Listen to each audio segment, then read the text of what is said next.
mistakes that most people make when they try to fix their gut and what to do instead. And I'm Summer Bach. Welcome. I'm really happy to have you here. I'm honestly really excited that you decided to take an hour out of your busy life to attend this. And I promise you that you are going to be rewarded for your time. I have spent many hours and actually many years even leading up to this discussion to be able to share the information I have with you in a very succinct manner and give you some options for actions to take at the end of this webinar as well. And I'm really happy you're here because I can really remember the time when I was really sick. Right? I was going to the bathroom inconsistently. I had regular panic attacks. I was bloated all the time. And I was in pain, like physical pain in my belly, in my joints. I did not feel good. And I wasn't happy, right? I needed help. And it took me a ton of personal experimentation and fails to finally succeed and rid myself of food allergies, candida, dysbiosis, IBS, anxiety, fatigue, multiple chemical sensitivity, and brain fog. So today's gonna be a blast. I'm gonna do my usual thing of sharing a ton of great information, and it's always hard for me to cut these things off because I have a lot to share, but I have to stop at some point, and I wanna make sure that this is digestible enough to really take this information and use it in your own life and achieve the success that I've achieved for my own self and that I've shared with the many people that I work with as my clients and who have been able to help them progress on their healing journey. We're just about to get started and dive in. So before I do, I want you to know that at the end of this class, I'm going to invite you to work with me to overcome your digestive issues and gut-based issues. And I have a special gift for you that I think you're going to like. So stay with me until then. So let's talk about what we're going to cover today. Actually, right before I jump into that, I'd love to ask you, to turn off your phone, to close your internet browsers, lock yourself in a room if you have to keep people from barging in, maybe run and get some water and some tea, go to the bathroom right now so that you can sit here and pay attention. I want you to take out a pen and paper, old school style, take notes. You'll find that you'll pay a lot better attention if you're taking notes. Honestly, even if you don't even read the notes later, it just helps you stay focused and helps you stay with me throughout this presentation. I want you to put a star next to the things that you really want to take action on, things that you want to take a next step with. And I want you to put a question mark next to things that you still have maybe some lack of clarity around so that I can help you answer those at the end of the webinar. So write down your questions in the margin, put question marks next to things that you don't know, and feel free to even put some of these questions in the chat. All right.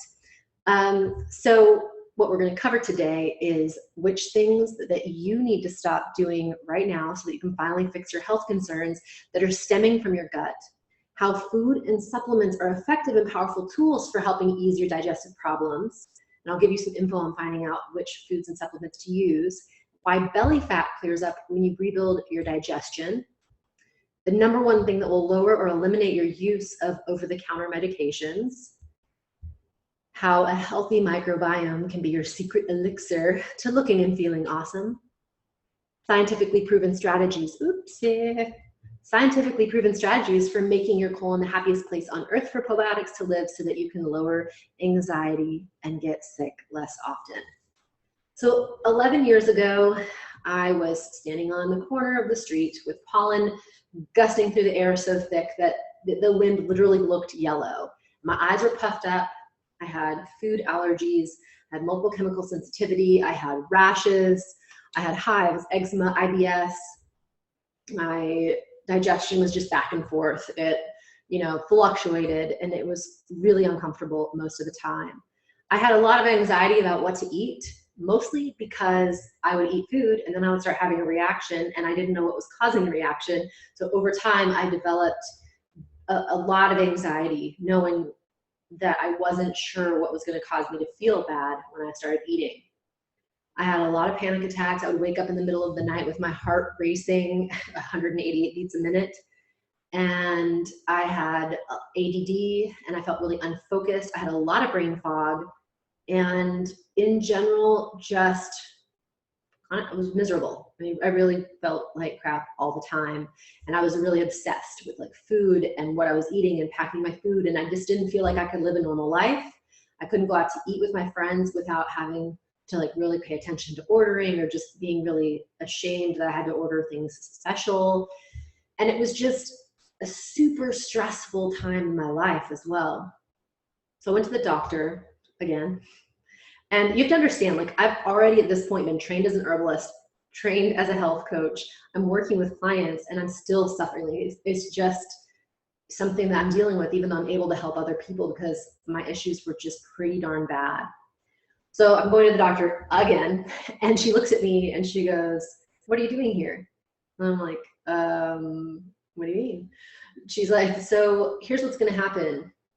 I'm going to write prescription. You're not going to fill it. I don't think it's going to do anything anyway. And you know more about this than I do. So what are you doing here?" And I was taken aback. I mean, quite honestly, that put me into a pretty panicked mode. I went home and really felt like my last resort had left the station, right? So I decided in that moment that it really was up to me. I was going to stop looking outside of myself for someone to save me. And I took 100% responsibility for my health. And through that, it was an excellent, I mean, I was working with this doctor. I was actually helping with her patients and doing health coaching with them. And I was able to help people, but I just wasn't quite able to figure out the complexity that I was dealing with. And I was taking herbs for my liver. I was taking herbs for my adrenals because I was so tired. I was taking herbs to help my skin clear up from all the hives, and I was taking herbs for allergies and for digestion. I mean, it was crazy how many things and supplements that I was taking. And what I did when I really decided, okay, this is the moment where I'm taking full responsibility for myself, I, in that moment, did more research and made this connection through some of the things I read. And this was in 2005. This is before anybody was talking about this stuff. And I realized, I think that all of my symptoms are actually connected to my gut. And from that point, I started taking probiotics, and I asked myself, because I am an herbalist, and I wanted to know, well, what's the whole food form of probiotics? How did my ancestors get, I know that they didn't take probiotic pills, right? How did they get it in their diet? And that opened up a whole world of fermentation. And that's where I started getting even more progress with my health, actually in a very swift way. I built a lot of momentum during this time. And I stopped taking all of those herbs. I stopped taking all those supplements, and I just focused on my gut. And that's what brought me to now. And now my health is great. I'm energetic, I'm focused. I feel like I'm in charge of my life. And it's amazing that such a simple thing as pooping normally can bring so much ease and joy. I have time for so much more in my life, and I don't have any excuses. So I get to mountain bike, I go have fun on the water every weekend. And I feel really good in my body. There was a time in my life where I wanted to take my skin off and walk away. So I want to talk about the steps today that worked for me. And I'm going to explain how you can get access to those, but I'm also going to share with you, in my experience, some of the biggest things that people come to me with in regards to their health issues. But first and foremost, let's talk about how people get here. So I want to spend some time so that you have some take-home points, right? Things that you can actually use when you get done with this webinar. And I want to talk about the fact that the gut is the foundation for your health. It's undeniable. Your gut is actually your most intimate relationship with the environment around you, because it's the part of your body, like inside your gut, that's where you actually absorb the environment around you. You take in the plants that are growing, you take in the meat that you eat, you take in the sunlight, essentially, because that's how those sugars were created in the first place in those plants. So this is your most intimate relationship with the environment around you, is in your gut. And those nutrients are essential for you to heal your body. And I'm really a strong proponent that when your body has what it needs, it will heal. When you give yourself the right environment to heal, it will happen automatically. And nutrients are a key component to that. So let's talk about how everybody has ended up in this bad gut situation, which it is, right? Like this is more prevalent all the time. I rode on the plane the other day and they couldn't serve peanuts on that plane ride because somebody was allergic to peanuts. I mean, I'm sure there was a point in time where there was, peanuts were being served on every plane. I mean, the amount of peanut allergies and all other food allergies are increasing dramatically. And this has to do with the gut. And it's what I call dysbiosis. So first and foremost, antibiotics. Antibiotics sterilize the digestive tract and they kill not only the bad bacteria that are causing you to be sick, but they kill the good bacteria too. I'm sure you know that, but overuse of antibiotics causes dysbiosis. And every single time you use antibiotics, it makes it harder to restore your native gut bacteria. So I think that some people believe that you just take antibiotics and then you take probiotics and then everything's okay.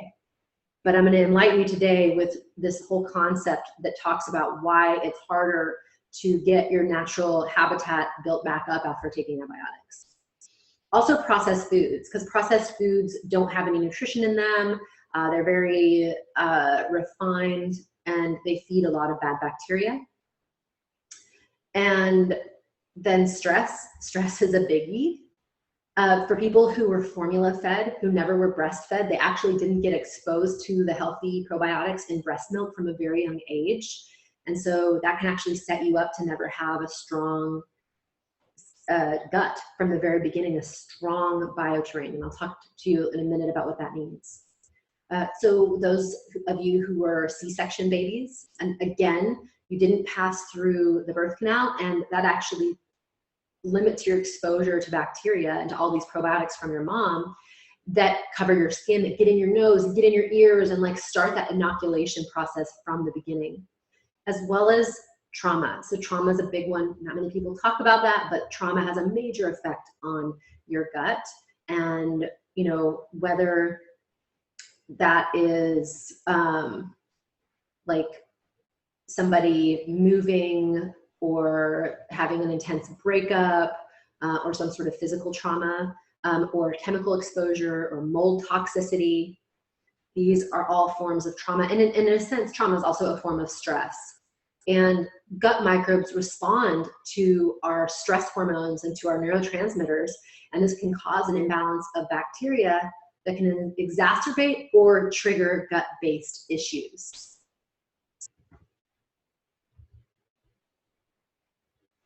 All right, so let's talk about mistake number one, not taking the bioterrain into account. So your bioterrain is your life-giving land or the life ground for probiotics. The bioterrain delivers nutrients, electrolytes, enzymes, vitamins, minerals, hormones, neurotransmitters, and water to all cells in your body, both human cells and bacterial cells. And we actually have 10 bacterial cells for every one human cell. So the bioterrain affects your bacteria in a major way. This concept is one of the major factors that really separates my programs and my work from everyone else out there. I really want you to pay attention right now because this is a totally new way of thinking. And I just want to give you an opportunity to understand a few different examples so that this can really make sense for you. So first, how does a healthy bioterrain work? Your blood flows through your veins, bringing oxygen and nutrients to all your cells. This blood circulates along your intestines, one cell layer away from the food that you ate, and your blood cells are ready and waiting to scoop up the new nutrients that become accessible as soon as your body digests the food. Some of these nutrients actually come from the beneficial bacteria that live in your large intestine. These nutrients like vitamin K and vitamin B break down easily in the stomach. So they're absorbed effortlessly when they're produced in the colon by these bacteria. This is just one of the reasons why these symbiotic bacteria are amazing. And some of the good bacteria feed off of the naturally occurring mucus that's in your colon. Sounds kind of gross, but that's what they eat. And they help form a layer in your intestines that protects you from having pathogenic organisms grow. They're able to communicate with your cells. They modulate your immune system. They produce GABA. They help you with serotonin and other neurotransmitters that keep your stress levels low and your brain happy. And they excrete organic acids and bacteriocins that act as natural antimicrobials to keep pathogenic organisms from taking over this precious barrier between you and the environment. Remember, you're closer to the outside world on the inside of your intestines than you are when you're touching something with your skin. This sacred barrier of symbiotic bacteria is what protects you from getting gut health issues. This is the ideal situation, right? And if you've heard me on an interview, you've probably heard me say that I want everyone to eat fermented foods. It's true. Unless you're having a reaction to them, there's some cases, and we can work with that.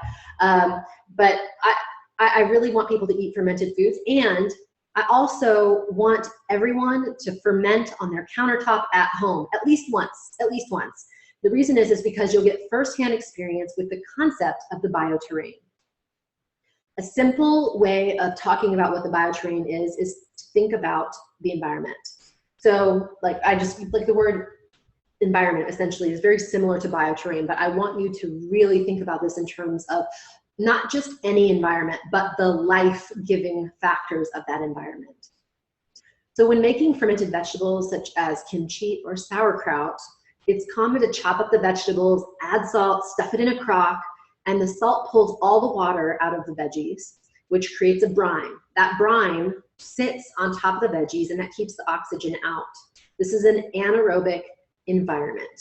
You don't even have to add bacteria. They're present and they start growing and proliferating because we created the right environment for them to grow. In the sauerkraut, right? We didn't add anything except salt and cabbage, and then we just shove it down in this crock. And when we create that right environment, the bacteria will grow and proliferate. They digest the sugars, they produce lactic acid, and carbon dioxide is a byproduct.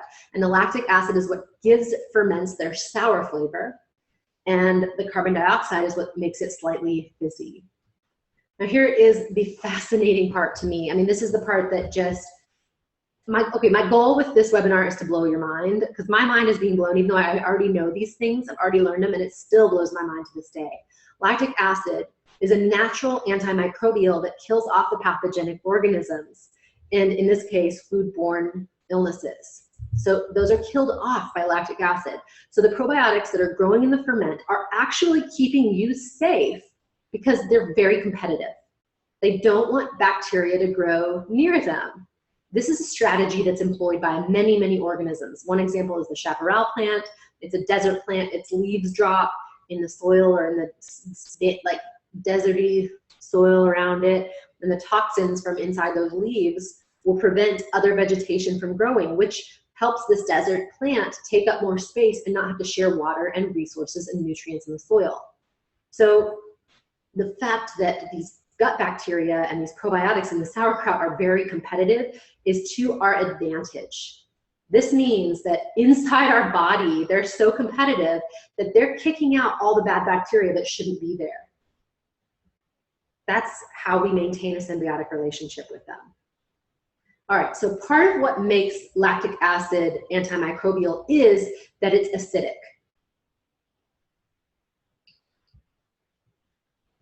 This creates a low pH environment, which probiotics can grow in, but pathogens cannot. So the majority of your gut bacteria really should be living in the large intestine. So this is what happens in your gut when you have healthy probiotics growing. They grow and produce lactic acid as a byproduct that will kill other organisms by keeping the pH of the colon on the acidic side. This is why pH is really, really important. This is why it's something that you want to be paying attention to. The pH of all your gastric juices differ, and in fact, your small intestine should be alkaline. That's where the starch enzymes break down the sugars in your food, and it's just like your mouth. Your mouth is alkaline, made alkaline by your saliva, and your saliva contains sugar and like sugar enzymes such as amylase that only breaks down in an alkaline environment. So we have to really think about this, like alkaline and acid. Alkaline in your mouth, acid in your stomach, alkaline in your small intestine, and acid in your colon. So it's kind of alternating as it goes through your digestive tract.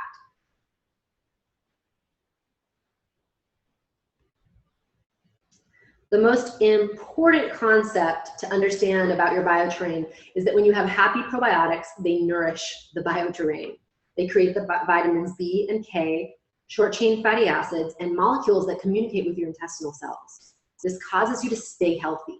And the African Journal of Science and Research says healthy colons of humans contain some beneficial bacteria which feed on digestive wastes, thereby producing lactic acid. Without these beneficial bacteria, the digestive tracts become a thriving zone for pathogenic bacteria and yeasts, resulting in candidiasis.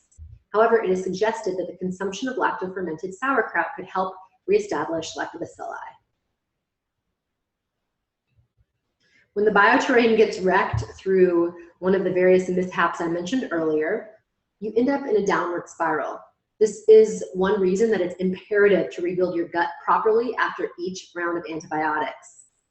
And anytime you experience any symptoms, you can't let these symptoms persist. You have to handle them before they become any of the issues associated with gut-based illnesses such as asthma, allergies, intestinal bowel disease, Crohn's, IBS, obesity, diabetes, and eventually these can turn into autoimmune disorders like Hashimoto's, rheumatoid arthritis, ulcerative colitis, multiple sclerosis, and more.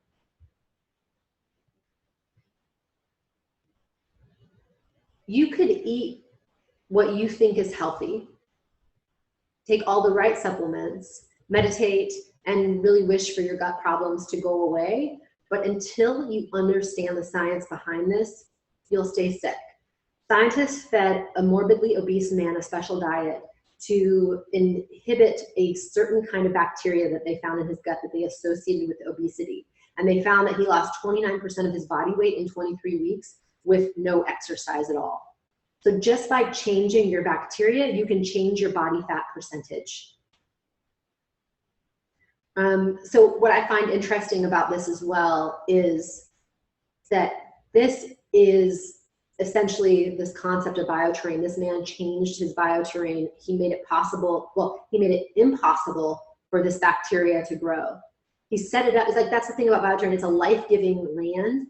It's an environment that supports the probiotics, but that bioterrain, when it's healthy, actually kills off bad bacteria and keeps organisms that shouldn't be growing there away.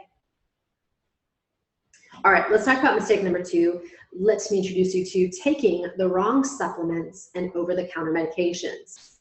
There are many over-the-counter medications and supplements that you don't need to be taking. If you rebuild your gut properly, you can eliminate these from your medicine cabinet altogether. Antacids are actually changing the pH in your stomach. That can allow pathogenic bacteria into the body.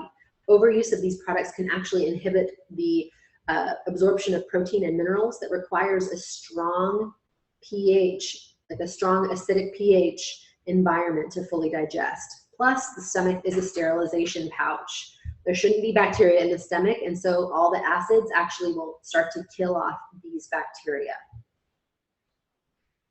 When this pouch, essentially your stomach, gets filled with hydrochloric acid, it kills off the bacteria that is consumed through food. There are millions upon millions of bacteria naturally occurring in foods. And they're not always pathogens, but they don't need to take up residence in your gut because they're not probiotics either. They aren't symbionts. They don't have your best interest in mind.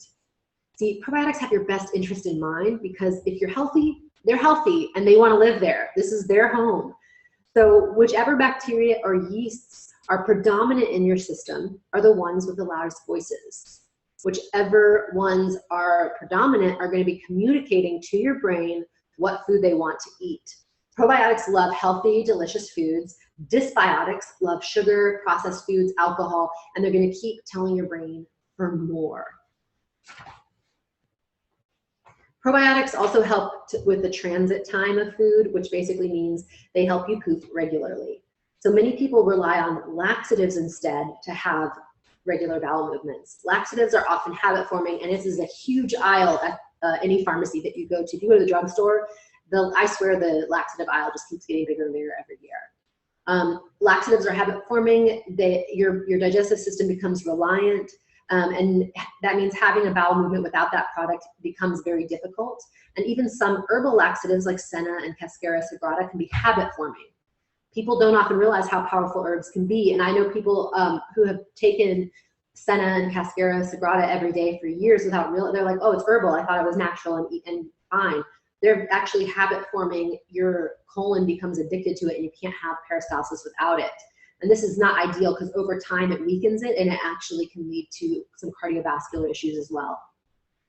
So even coffee has a strong laxative effect. So does nicotine. And I've worked with countless coffee and tobacco users who relied on these herbs and these foods to help their sluggish bowels along. And when they fix their gut, they no longer have those cravings for coffee or for tobacco because they just didn't need it anymore.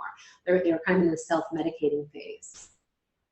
And you should be pooping 1 to 3 times a day, effortlessly and easily. There should be no straining. Your food should be completely digested, and I call it a clean break, where you shouldn't need to wipe. If you wipe, there's nothing there, and that's what we call the golden doodle.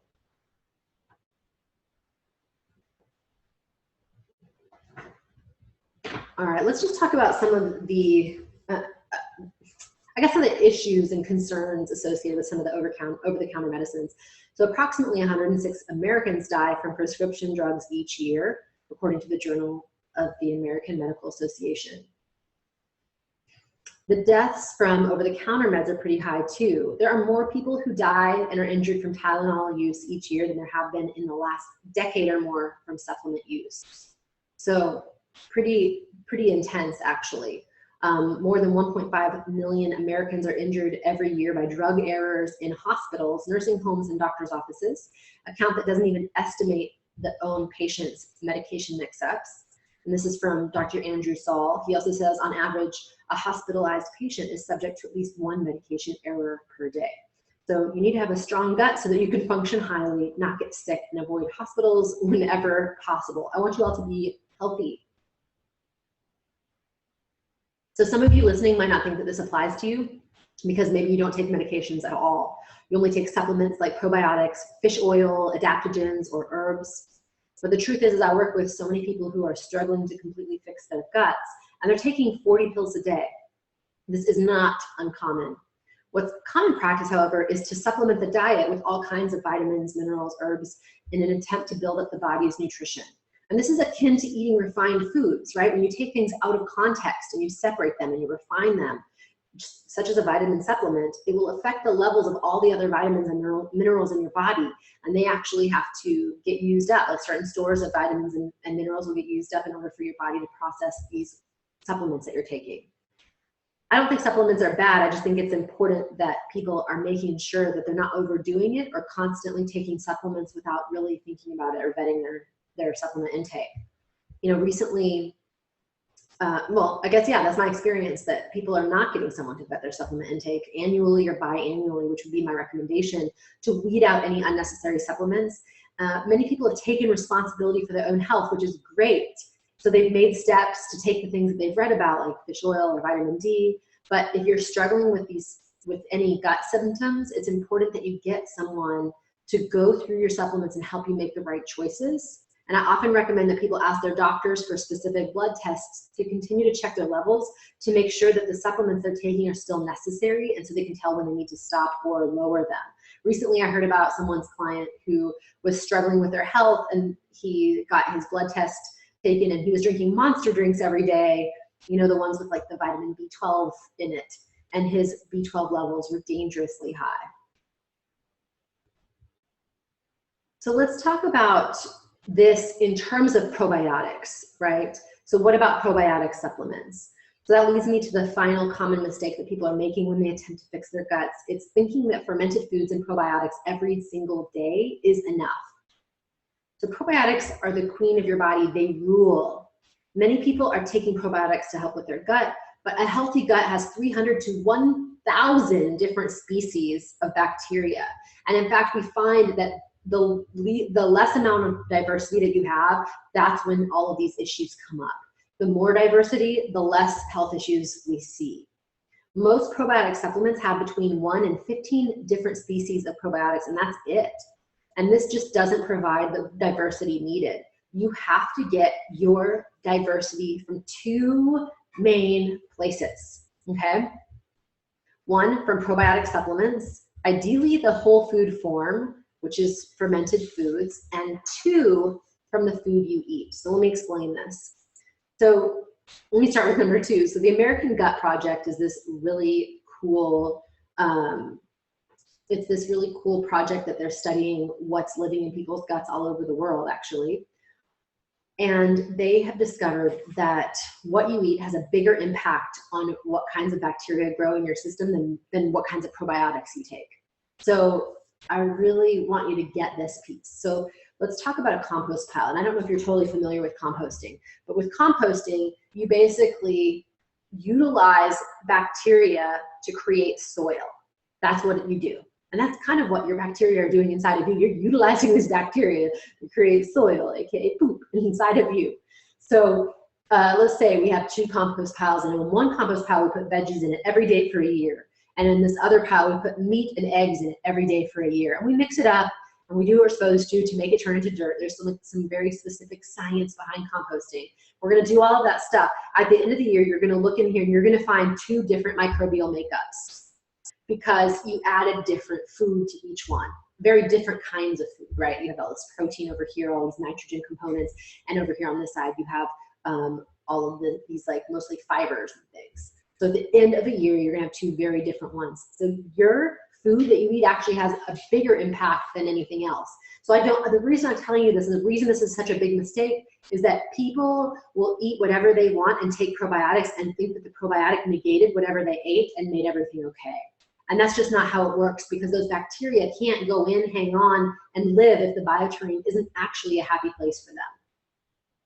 So I'm doing this in reverse order, but the first one is the probiotic supplement. So when you eat a variety of fermented foods, you're gonna get exposed to a lot more bacteria than you would through taking probiotic supplements. And I am a proponent of probiotic supplements. Do not get me wrong here. It's just that, again, I think that the paradigm that we're looking at is one where everybody wants to take a pill and have that be enough, versus what we really need to be doing is paying attention to actually this whole entire environment inside of our body and making it somewhere where these bacteria want to live. Then you have to do less work, and then you're not dealing with all the health concerns associated with it. So getting exposed to all different kinds of bacteria from various fermented foods is important. What probiotic supplements are missing is the substrate and the nutrients and the pH that comes from fermented foods. So it's like the difference between going to the moon in a spacesuit or going to the moon in a space shuttle. You know, obviously you're gonna have a much better chance of getting to the moon in a space shuttle. Same for the probiotics, right? So think of sauerkraut, kimchi, and kefir as the space shuttle. These fermented foods are the space shuttle. And then the probiotics are the space people, right? The people going to space. And so if you encapsulate them in the space shuttle, in this fermented food, they're gonna make it through your system and actually be able to start growing and living and doing well, thriving. Well, prebiotics, Summer, you say. Yes, but prebiotics are not right for everyone, especially when they're healing their guts. It can cause a lot of digestive issues, gas, bloating. Sometimes adding prebiotics to the situation before you really have the right gut bacteria isn't always the best option. And a little known fact, prebiotics are really only good for the genus Bifidobacterium. So these are great bacteria. You want Bifidobacterium in your body. But if you're taking probiotics filled with lactobacillus and prebiotics, then the prebiotics are a little bit unnecessary. And speaking of lactobacillus, there are more and more people who are predominant in lactobacillus in their guts and deficient in other important bacteria. And that's kind of one of the mistakes from taking just a single strain probiotic for a long period of time and not really focusing on your bioterrain, right? This is bringing this all back around to the concept of your bioterrain. One more important thing regarding probiotic supplementation is that 3 of the most important bacteria for maintaining leanness, one of them is Bifidobacterium longum, and then there's 2 other ones, and those 2 other bacteria cannot be taken in supplement form, which means that you have to get them by eating the correct foods in your so that your bioterrain creates a place where they want to live. And one of these bacteria actually feeds off the mucus in your intestinal tract. All right, so here's the thing. You might be eating like a healthy person, but your gut is sick. And I've worked with countless people who are clean eaters. And what we've discovered was that the mental and emotional states that they were in were actually affecting their gut. So you have to clean that up too if you want to heal your gut. You can't just focus on food and supplements. You have to get your thoughts right, and you have to figure out how to get your stress levels totally under control. And I can't express how important this piece of the puzzle is. So in my gut rebuilding program, I even teach a whole section on emotional detox, which teaches you how to get your emotions handled. Think about the way that your emotions have an effect on your digestion. People sometimes when they're angry, they might notice that they get all tense in their stomach. Some people even emotionally will have constipation or diarrhea. The term scared the shit out of me is an idiom that explains the connection between our emotions and our gut. This is controlled by something called the enteric nervous system, and it's connected by your gut-brain axis. So what's your state of mind? If it's bad, it's likely that the state of your gut is too. All right, so let's see. All right, so, I think of probiotics as the seeds, and your bioterrain is like the soil and the nutrients and the sunlight. All right, so now that you know the little, really like the glimpse here into all the complexities of this, do you really think that a little bit of probiotics and a spoonful of sauerkraut a day is going to keep the doctor away? Probably not. So let's talk about what to do instead. First, you want to verify that the pH of your gut is within the right range. Like I said before, probiotics are pH dependent. They can't grow if the pH of your gut is wrong. In some cases, they'll even grow where they shouldn't if the pH is messed up. So this is an example of small intestine bacterial overgrowth. Low stomach acid can be one cause of this, or excessive antacid use. So when your pH is off, bad bacteria take up residence in your intestines, and they start excreting toxins that your body has to filter and eliminate. Your bloodstream becomes a human sewer filled with toxic waste that clogs your colon, your cells, and your bloodstream. So if you're not thinking about your pH, you're not rebuilding your gut. And I cannot highlight this concept of the human sewer enough. Somebody emailed me and was like, Summer, this is so fear-based. And I'm like, I mean, sure, maybe, but I'm not trying to make this fear-based. I'm just really trying to help you understand. Like, I remember in those moments when I was sick and I wanted to take my skin off and step outside of it, it's because I was so toxic from all of the bad bacteria growing in my system, from all the yeast and all of their byproducts that literally are going through your skin and being excreted, and like you're itchy and gross feeling, and it's so uncomfortable. And for those of you who have experienced this, and I don't want you to be a human sewer. I want your body to be processing things properly. I want you to have all the bad bacteria in the right amounts in your body, and the good bacteria be the majority here. It's really important. The second what to do instead is get diversity in your gut microbiome. This means getting more than the 7 strains of bacteria that are in your probiotic supplement. And it also means knowing which fermented foods contain the specific probiotics you want. Third is fermentable fibers. So if you're not eating fermentable fibers at least 3 times a week, you're not feeding your bacteria. So this is bad news for paleo eaters. I know you're gonna really need to pay attention here though, because without fermentable fibers, you're not feeding some of the most important bacteria responsible for keeping you lean and keeping you strong. And the fourth one, healing our bodies is not purely physical. New research shows the intrinsic connection between our gut, that we can alter our physiology based on how we think and feel. People don't want to talk about this, but I want to tell you that one of the biggest keys to my healing and the people I work with is stop worrying so much about what your body's doing and put a little effort into what the mind is doing. You can do everything right physically, but if you don't metabolize your emotions, then good luck actually rebuilding your gut. But don't get freaked out about it. It's easier than you think. It just sounds complex and scary because society likes to tell us that it doesn't matter. All right, I want to do some case studies with you for a second. So this is actually really important. This is Christy Kinsey. I'm just going to read here what she said. I've been working on some health issues for over 10 years, and I've come really close to feeling 100% healthy. But there was always this one little nagging thing that was lingering. At least that was before I started working with Summer. I've done dozens of cleanses over the years with great results and was never completely satisfied. I have been constipated and bloated for so long I was almost about to throw in the towel. I'm so glad I didn't. After only 1 week working with Summer, my bloating went way down so much that I was actually shocked. By the end of the program, I was less constipated. I felt lighter. I was full of energy. My skin was healthier. I wasn't having headaches anymore, and I had a ton of enthusiasm. The bonus for me was that I didn't come into this expecting or thinking about losing weight, but I did. And it felt great to get rid of those nagging extra pounds after all. I love Summer's passion and teaching style. It's so easy to learn from her. She puts so much into it and makes it really fun. I think that's crucially important when you're working on your health. I highly recommend this program if you're suffering with any kind of digestive issues, bloating, constipation, headaches, low energy, or extra weight. She covers it all and more. You won't be disappointed. And when I look back, I know in my heart it was the best decision I could have made for my health. I feel fantastic and grateful for all I've learned the past several months. I thought I already had a pretty awesome life, but now it's 10 times better. Right, this is from Sherry. I'm taking gut rebuilding for a second time. It has been easier because I'm confident. I'm more confident, obviously, in what I'm doing, and I understand the process. I want to thank you for your program because last time I took it, I had constipation and I also had rosacea. My rosacea has cleared along with my constipation. That's wonderful.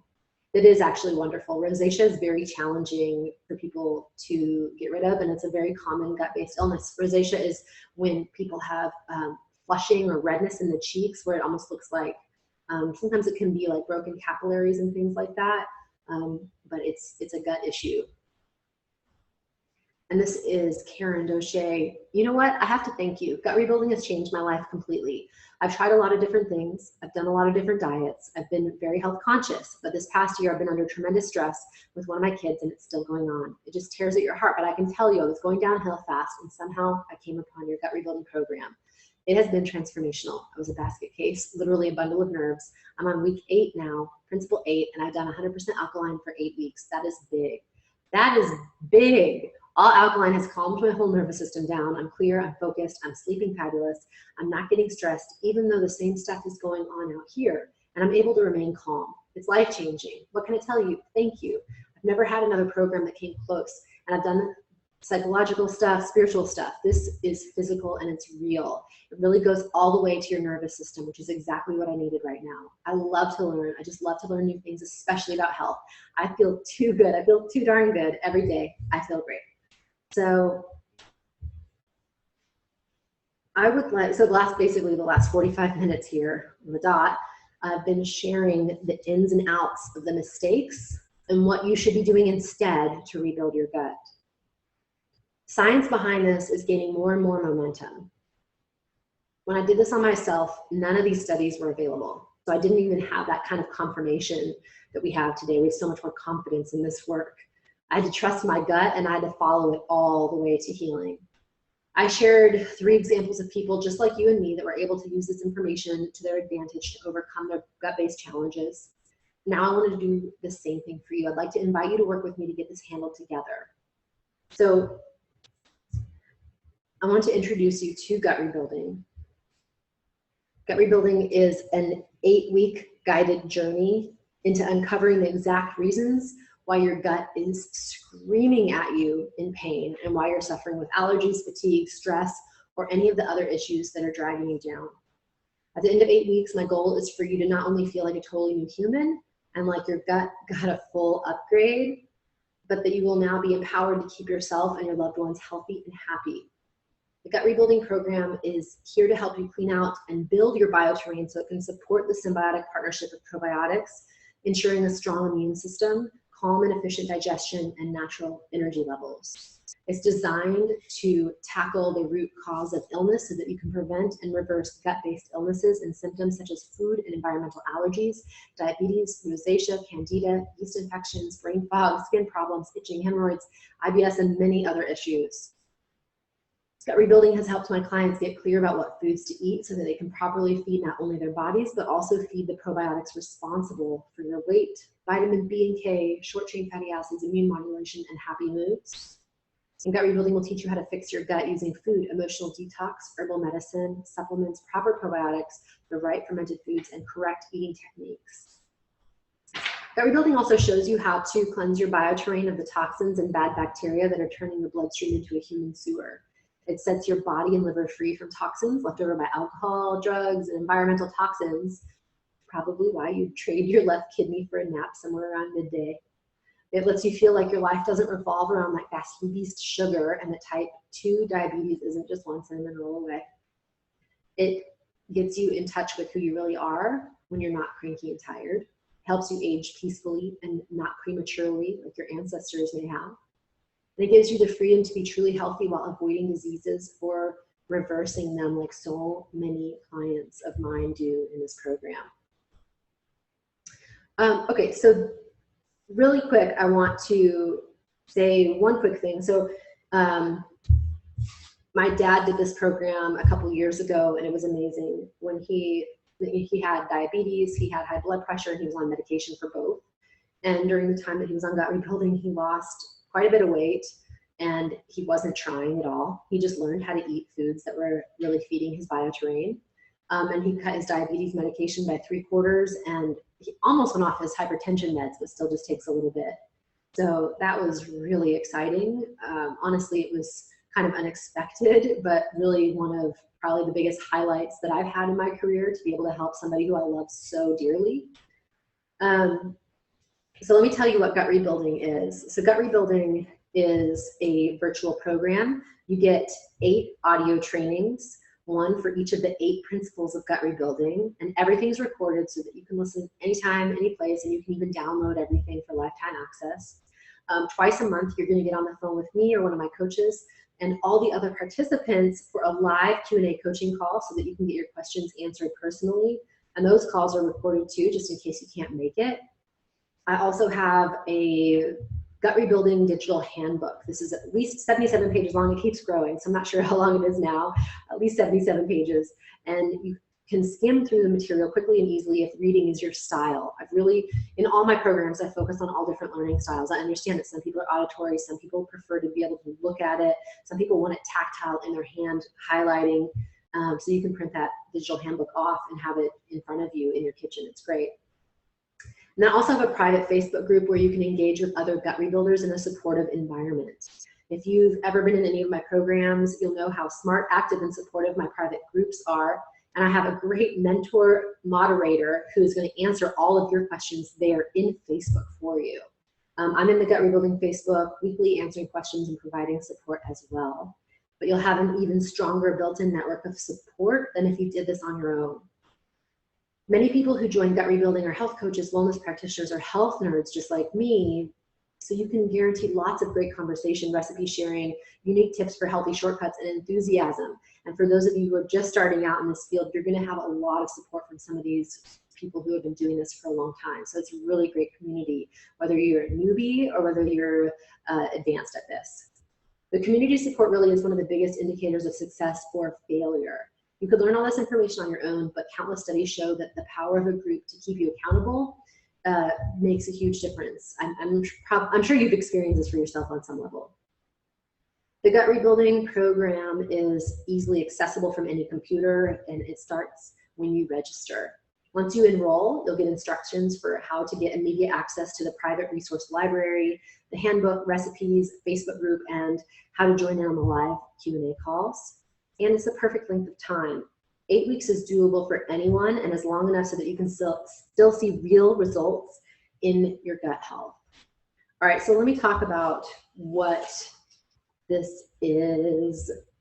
So gut rebuilding is, it really is the culmination of the work that I've done to help heal my own body and help my clients. And I'm excited to invite you to work with me in this program. The investment is $897. And I have a 100% money back guarantee. You have a chance to try it out. You can let me know if you like it. And if it works for you, you can stick around in the program, but you have an opportunity to check. All right, so I have some really great bonuses and presents. So check this out. I can't even believe it. I've never done this before, so I'm really excited. I have a gift that I'd like to share. So if you sign up within the next 7 days, within the next week, you're going to get access to receive my gut rebuilding intensives. This is part of my gut rebuilding resources library. This is an extra thing. It's outside of gut rebuilding, but I'm going to give it to you as well. Gut rebuilding is the foundational program, but some of you are dealing with very specific health concerns that require delving a little bit deeper into, such as histamine intolerance, eradicating candida, or cleansing the body of parasites. And I've never shared this as a bonus before. Normally these are $147 for each of these intensives, and I'm giving you all of them in the Gut Rebuilding Resources Library as a bonus for people who sign up in the next 7 days. And I also have another gift for you, something I've never done before. I'm offering a coupon for $400 off of Gut Rebuilding. This program is $897, like I said before, but with this coupon, you pay $497. This lasts for 7 days and then it expires.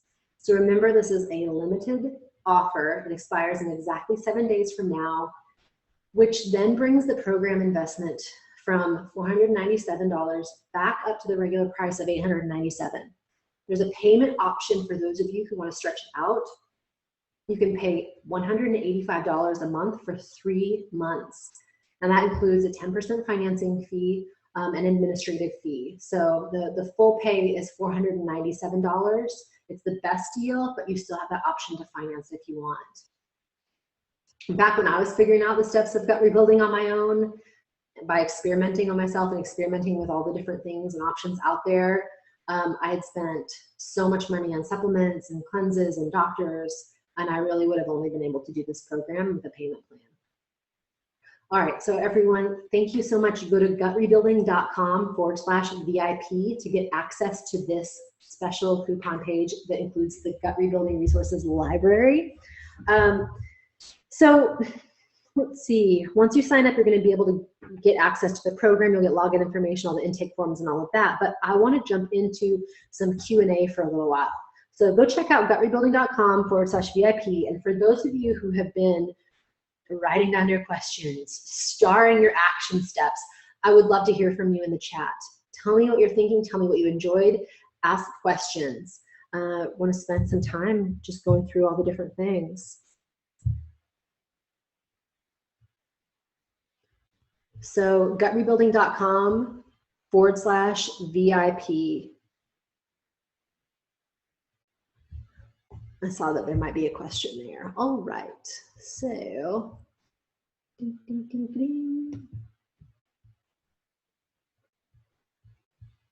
I'm just going to put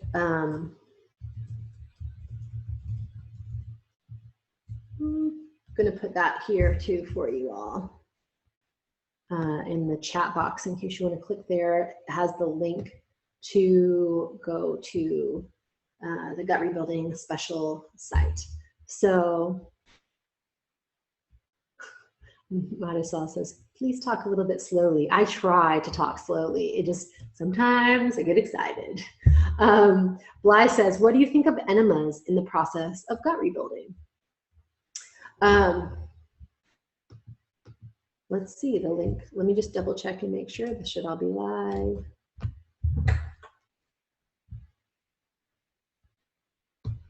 Yep, it's live. It's working. Yeah, here's the non-pretty link to it, but yes, it's working.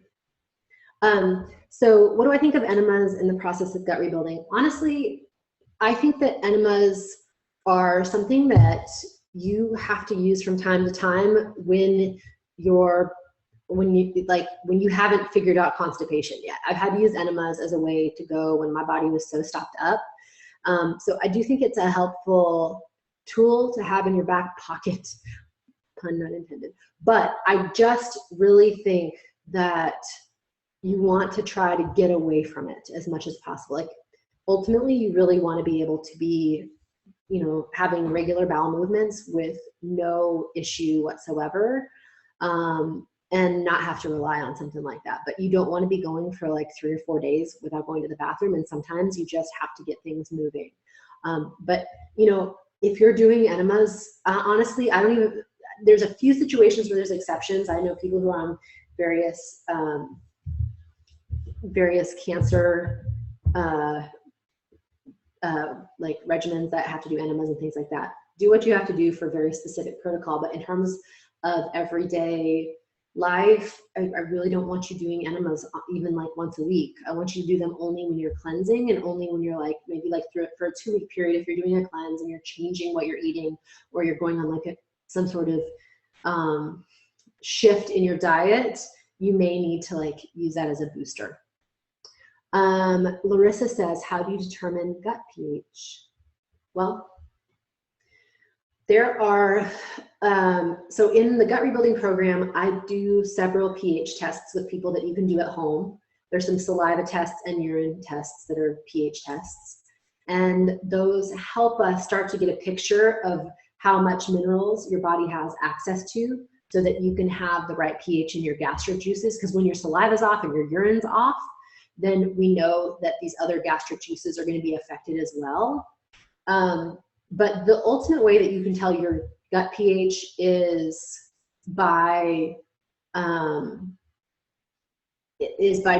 a stool analysis, and they have like inside a stool analysis, you'll see the pH. So let's see.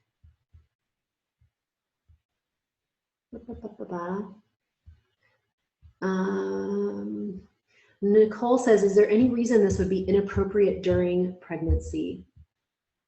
Well, I have worked with a number of women who were pregnant while doing the gut rebuilding work. It's just that you want to make sure and let me know that you're pregnant, and let us know so that we can make sure that you're getting enough nutrition. I just don't like there are a couple things that I might be really clear about in the program to make sure you're getting what you need. And so there's some moments where I might say, like, especially with like some of the herbs, I'm not going to recommend certain herbs when you're pregnant, and just making sure that you're getting enough nutrition. I think that's really super important. So yeah, I've worked with a lot of women who are pregnant on this, and it's been fantastic. Nancy says, should I hold off on eating fermented foods while trying to eliminate candida, except apple cider vinegar? Well, I don't know what you mean except apple cider vinegar, because I would probably hold off on apple cider vinegar as one of the main ones when trying to get rid of candida. Fermented foods and candida are interesting because on one hand, the fermented foods are going to help your gut. They're going to help set up the bioterrain to where that candida can't live. And for some people, they'll take sauerkraut regularly for a few weeks and their candida goes away. That was not me. That was not my case at all. I actually did fermented foods for a long period of time, built up my gut, got stronger, continued to get more nutrition. And then over time, I had to actually stop taking fermented foods for a period of time to help rebalance my bioterrain as well. And I talk about that in gut rebuilding. Sometimes I'll tell people to go off fermented foods for a period of time, just because it can sometimes be too much information. And for some people, they just need to stop and just keep it really simple and let their body adjust before adding those fermented foods back in. So I'm sorry it's not a direct answer, but we would have to do some work to figure that out. And we could definitely do that work in gut rebuilding to figure out what's going to be the best route for you in dealing with candida. Jan says, give examples of fermentable fibers. I mean, mostly I'm talking about, grains, and I'm talking about starchy vegetables. So those are some really important ones, like cooked grains and vegetable starches. And you just want to be conscious that you're doing whole grains. You want to be conscious that you're getting grains in that your body can digest, right? There's a lot of people that aren't eating grains because they're not digesting them well, because their gut is already messed up and their enzymes are off and the pH is off all throughout their body. So you have to do this gut rebuilding work first, and then you can get to the point where you can actually bring in some of those grains and digest your food better. And then ultimately those will start feeding that bioterrain and feeding the probiotics. Patricia says, I've been wanting to take this program for some time, so I'm pretty excited that you're offering it this price. Thank you. You're welcome, Patricia. I'm really glad that you're here. Let's see. Patricia says, also in this program, will we need to buy herbs and supplements? I think you have a kit. How much does it cost? I do have a gut kit that you can buy, and I'll send out a link for that for you guys. I believe my gut kit, I believe it's around, I don't remember exactly. I can't say the price right now. I haven't looked at it very recently. We just switched everything around. We put it in a new shopping cart. So I'll get that information to you. But in general, I would say for the 8 weeks, you probably want to set aside about, you can do it for less. And you can obviously go over the top, but I would say somewhere between $75 and $150 is a good amount to budget for the total 8 weeks to give yourself, maybe $75 to $175 is what I would say to budget for that time period for supplements, so that you can really make sure that you're doing the right things for your gut and taking some of the things that are going to help. Nicole says, this is a little off subject, but I'm about to make some cucumber pickles, and I was wondering if I can use your sauerkraut method in the same way. Well, cucumber pickles are a little bit more advanced because you have to make a brine. So I think we'll keep that in the fermentation module of stuff. We've got a whole fermentation course where we talk about all of that, and I kind of don't want to get too far into like how to make fermented foods, even though it is one of my favorite topics. Yes. So we'll keep that for another conversation, but thanks for the question. Okay, so some people are talking about the questions that are in the Q&A box. One second here.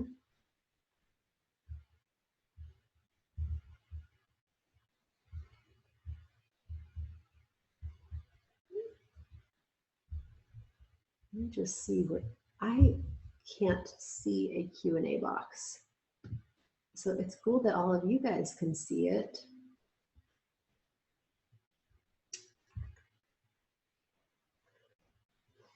Where's my Q&A box? If you have a question that's in the Q&A box, please bring it over to the chat box.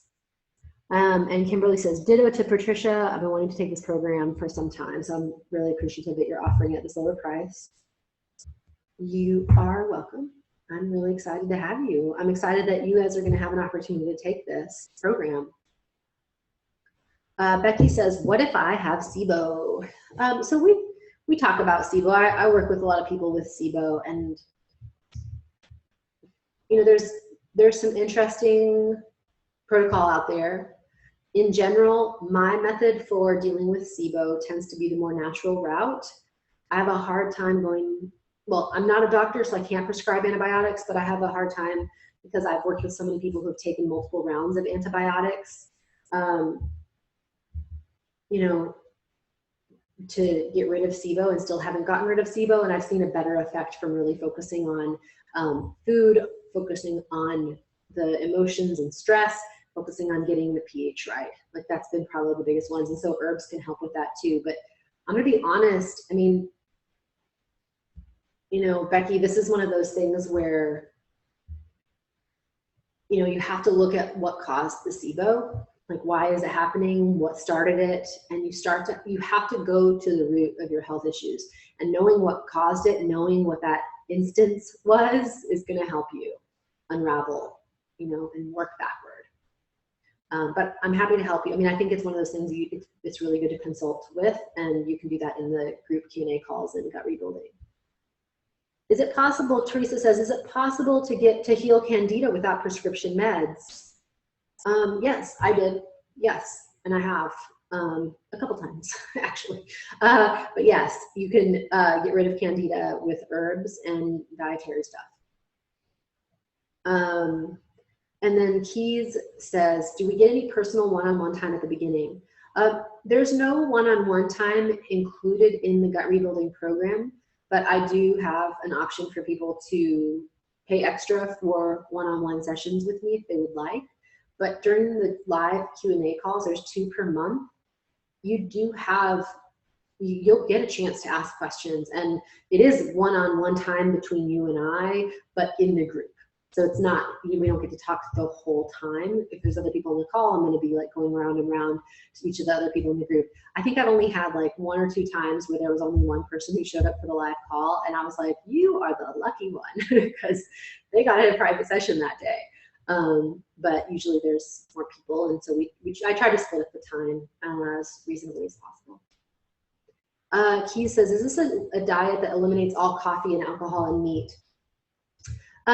You know, I have a portion where I recommend that people do that for about 10 days. And this is the piece where somebody asked about the pregnancy. If you're pregnant, I wouldn't recommend going through that elimination period where you're taking meat out. I wouldn't.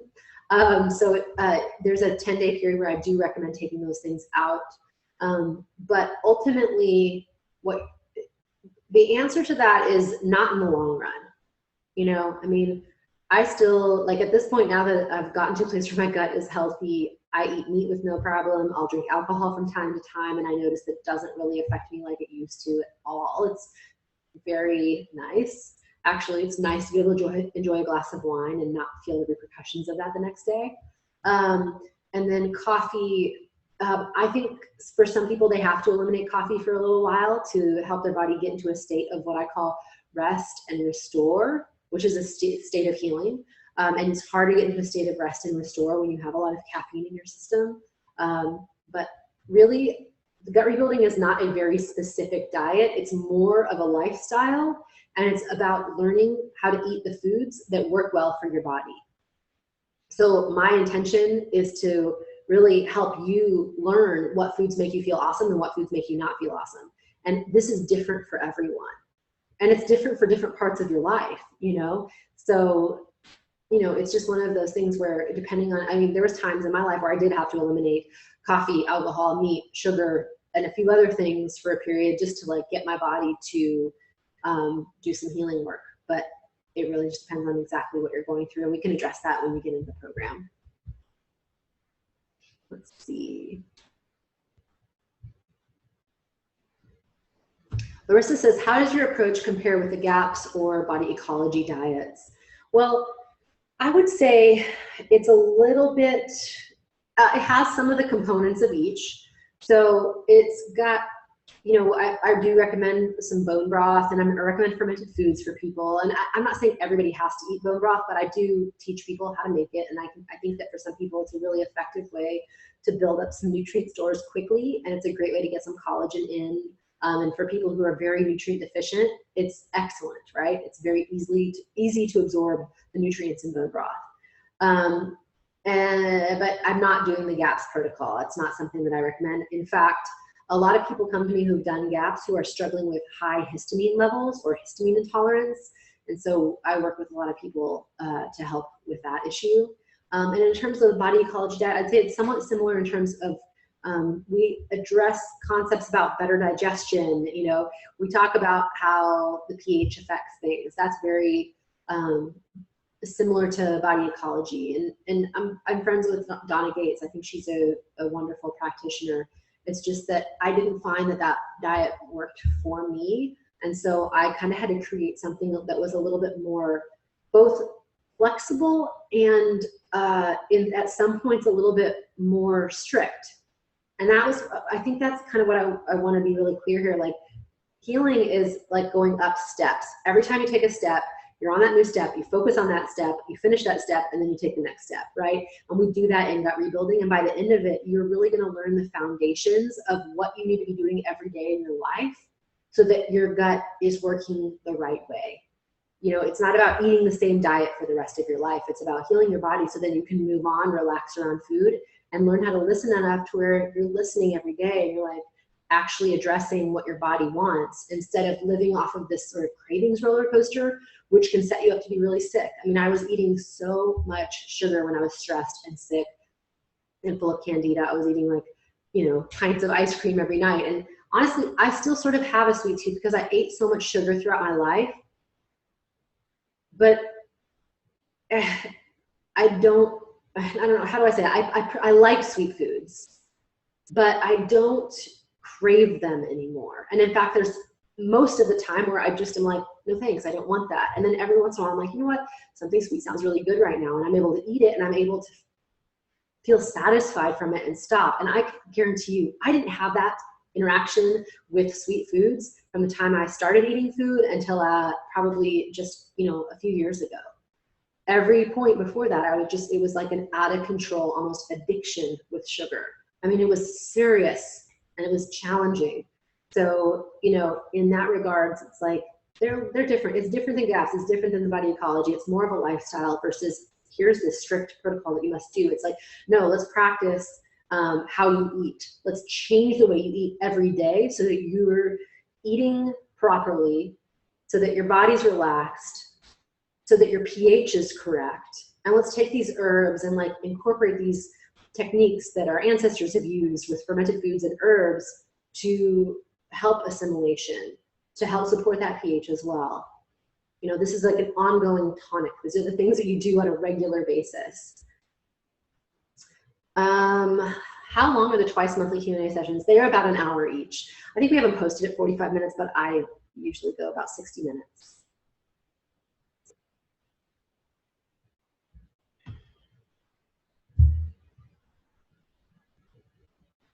Hayden says, did you see my questions? I did not see, for some reason I'm not seeing questions. Yeah, my assistant's on here too. She can't see the questions either. So if you have any questions in the Q&A, I would love for you to go and type them into the chat. So Hayden, let me answer, I'll answer what you have here. Did you see my questions about muscle pulls and soreness fatigue? I've been struggling since the birth of my third child almost 4 years ago. I just can't get it right. I'm wondering if this could be due to candida during the pregnancy. I was very yeasty during the pregnancy. Possibly. That's a hard one for me to answer.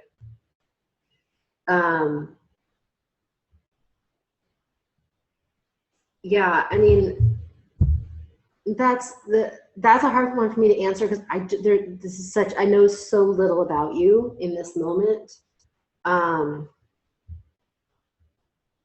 Yeah, I mean, yes, it could have something to do with candida, but I also, in general, muscle soreness, fatigue, a lot of that is a lack of minerals. And so it's usually a malabsorption issue in general. And it could even be a malabsorption of protein. So that's something that I feel, yes, I think gut rebuilding would actually be a great fit for you, Hayden, to get some of this figured out and really get a chance to get your body in a really great state. Vicki, I see your name. Oh yeah, and Hayden says also, weird, but an itchy belly button. Itchy belly button is often candida, honestly. So yeah, there very well could be a candida issue going on here as well. You said you have bad gas and some cystic acne. Honestly, Hayden, I think gut rebuilding's for you. Angela Olson, how do we find out which fermented foods provide which bacteria and which bacteria are desirable? That's my whole fermentation certification program. I talk all about every fermented food that we talk about, like all the fermented foods as medicine. We list out all the probiotics and we go into great detail. That's a long conversation, Angela. In fact, I teach it in 4 months. So it's a great question. And which bacteria are desirable? I do webinars on this topic, so keep your eyes peeled for that. I did one not that long ago, all about what probiotics to take. KW, I tuned in late. I heard 3 of the 4 points you made about healing the gut, eating variety, fermentable fibers, healing fats. What was the first point? Will there be a replay? I'll say that, yeah, there's going to be a replay. We'll send it out to you guys tomorrow, so I'll give you a chance to do that. Ruth says, can I go through the gut rebuilding program at my own pace? Yes, you can, but you're going to get all of the modules during a 2-month period.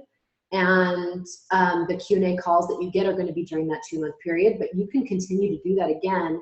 And a little known fact is that, you'll know this once you're in the program, but if you want, you can extend and you can actually come to the monthly calls after the gut rebuilding program is over, it's very minimal investment to continue in the program and keep coming to those calls. So we could actually make that work really well for you. Meredith says, why would ferments make my thyroid swell? So Meredith, that's interesting. I'm just going to speculate because I can't obviously like give you full-on health advice. Like that's a big on health question. So full disclaimer here, you know, please do not have any of the information I'm giving you guys during this, you know, really be something that you know, check in with your doctor. Make sure that your doctor is on board with what you're doing is what I should say. But why would ferments make your thyroid swell? I mean, it could be some issues with your gut. I mean, your gut and your thyroid have a very strong interplay. It's where a lot of these bacteria are actually helping to transform some of your thyroid hormones into a usable thyroid hormone. So it's like, it's a very important part of your thyroid health. And I don't know what kind of ferments you're talking about. I'm wondering if you're talking about ferments that have goitrogens in them, because some of them do, like sauerkraut's has a lot of goitrogens in there. Those could maybe have some issue with your thyroid. But like, what do you mean? Like, is it you're actually like seeing a difference from just eating fermented foods like out here? Are you feeling it when you swallow? Like what? I have so many questions for you. I feel like we need to like actually bring that to the Gut Rebuilding Live Q&A session. Ruth says, I'm scheduled for a colonoscopy in about 3 weeks. Any tips for this process? And do you think it was wise for me to start this program before or after?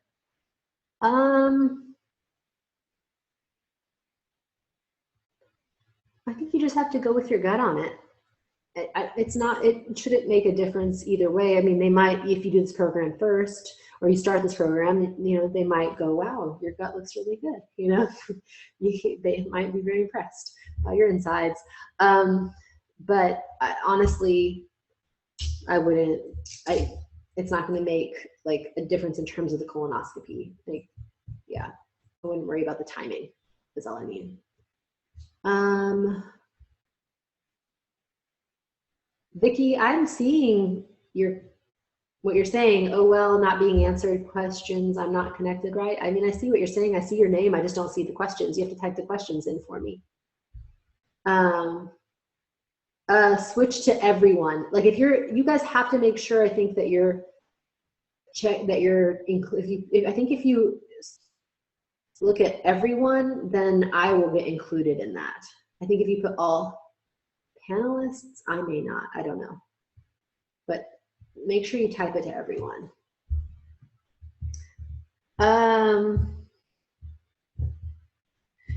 Pam Davis, if we missed some of this, do we have an FAQ for the basics of what we get in the program? Yes. You can go to gutrebuilding.com/VIP to get access to that. That has all the information about what's in the program, and there's going to be a replay there and everything.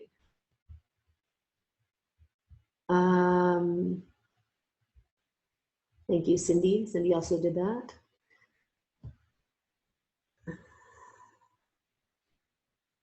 Angela says something about a 7-day colon cleanse, blah, blah, blah. I don't know all the stuff that you're saying there, but I will just say, I'll answer your last question. Do you suggest a therapeutic dose probiotic supplement, if at all?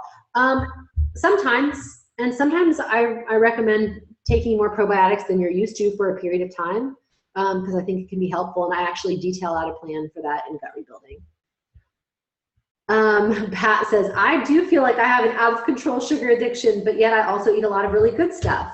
I feel driven to eat sugar. Yeah, I did that for a long time. I was eating like super healthy and still had to go have my ice cream or my cupcake or whatever. I probably shouldn't talk about some of these sweet things because then you're going to want it after we're done with this call.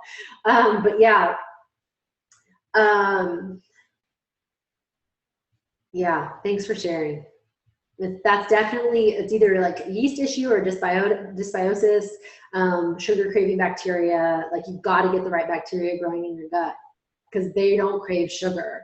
And it's also, you know, there's also the emotional piece and the stress piece. learning that I teach on emotional detox, it makes a huge difference. I really will say, it's like when I figured out stress for myself and I figured out what it meant to be like relaxed, that shifted my cravings as well, because it shifted my cortisol levels, my adrenaline levels, which meant that I had the right bacteria growing. They weren't growing in my gut in a stressed out state. They weren't responding to a state of stress. So I think there's a lot at hand here, Pat, that you need to address. And some of that could be what's living in your gut, and some of it can be the way those organisms are responding to your mental and emotional state.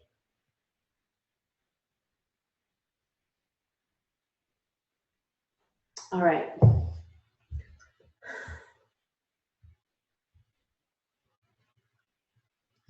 Charisse, I think, says, how is your program different from Andrea Nakayama's program?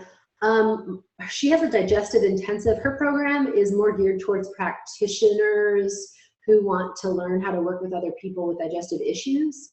My program is very much geared towards you learning how to heal your body, how to really focus on doing the right things for your gut and living the lifestyle that makes it possible to get rid of digestive issues and balance your probiotics in your gut.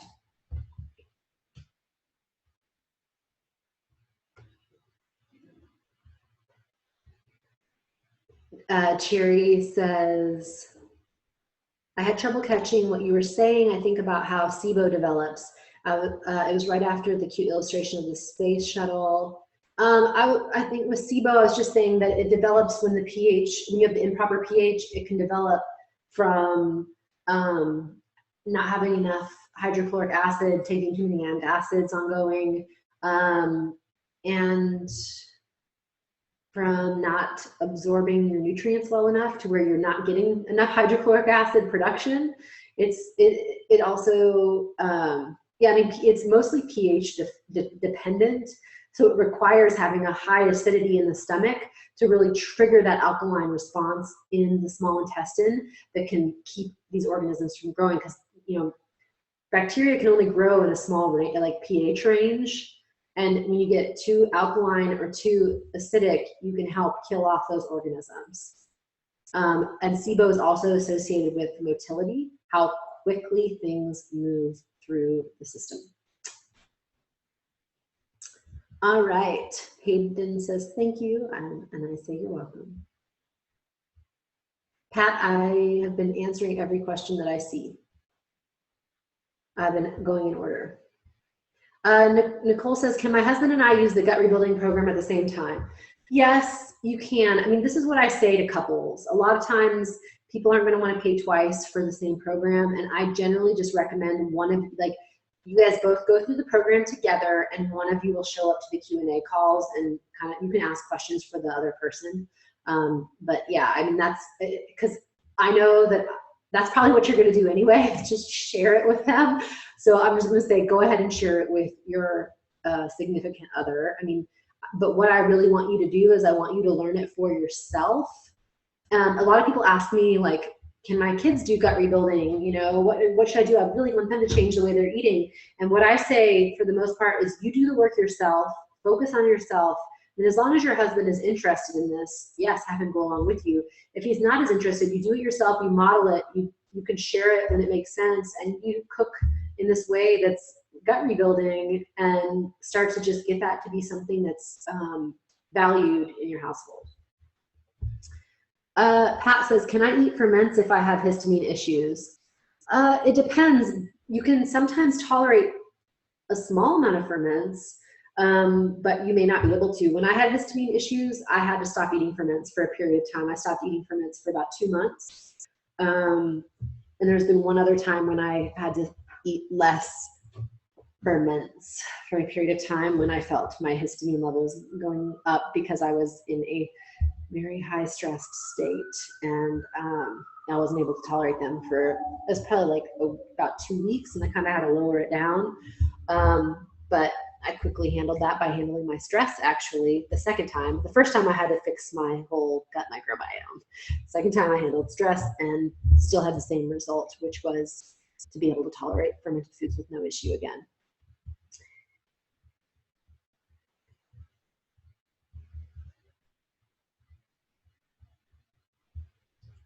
All right.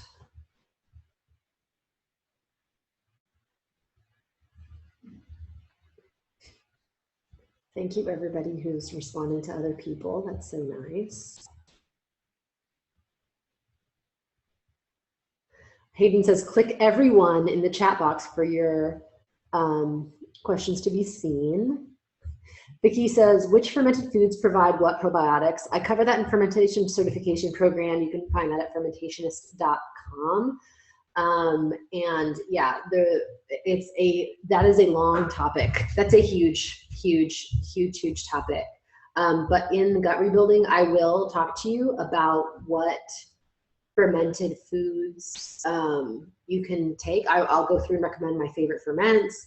I'll talk about, getting diversity in those ferments. And we'll talk a lot about, like a strategy for that. I just don't go through and list every single probiotic in every single ferment for many reasons. And I kind of just keep that in the fermentation certification program. What are the quality probiotic supplement brands you suggest? There's a lot of good brands out there.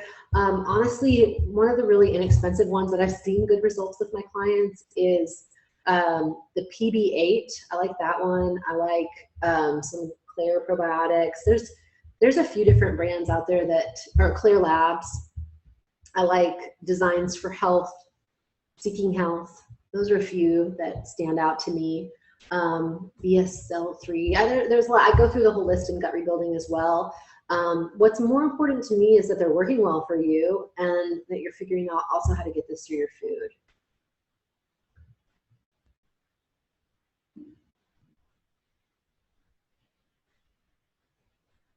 Pat, what's funny is I can see all of your comments that says I'm typing questions and I have everyone checked, but I'm not being answered, not sure why. I've answered a few of your questions, so I would just maybe type it in there again because I can see your commentary. Vicki, which fermented foods are in the top of the list? I don't know how to answer that. Like in terms of the gut rebuilding work, I kind of right now I'm just going to say go do gut rebuilding, figure it out in gut rebuilding. Nancy says, if I have histamine issues, is it better to do one-on-one with you or can I still do the program? You can still do the program, and I actually include in gut rebuilding this time around for those of you who are signing up right now, you're going to get the gut rebuilding resources library, which is intensives, and I have an intensive in there on how to deal with histamine intolerance. Sherry says, how bad is it to use Swiss Chris, an herbal laxative? It's all natural for constipation. I can't remember what's in there, but I think there's senna or Cascara sagrada. So it's definitely one that your body can get addicted to, and it can be habit forming for your colon. He said, thanks for the free information tonight. You're welcome. Thank you for joining me here. And I'm really excited for all the people that are signing up that we're going to see in the Gut Rebuilding Live Q&A call soon. So welcome to all the new people. So happy to see you joining us. This is going to be really fun. Sherry says, my pH tested good in my saliva but high in my urine at the same time. What does this mean?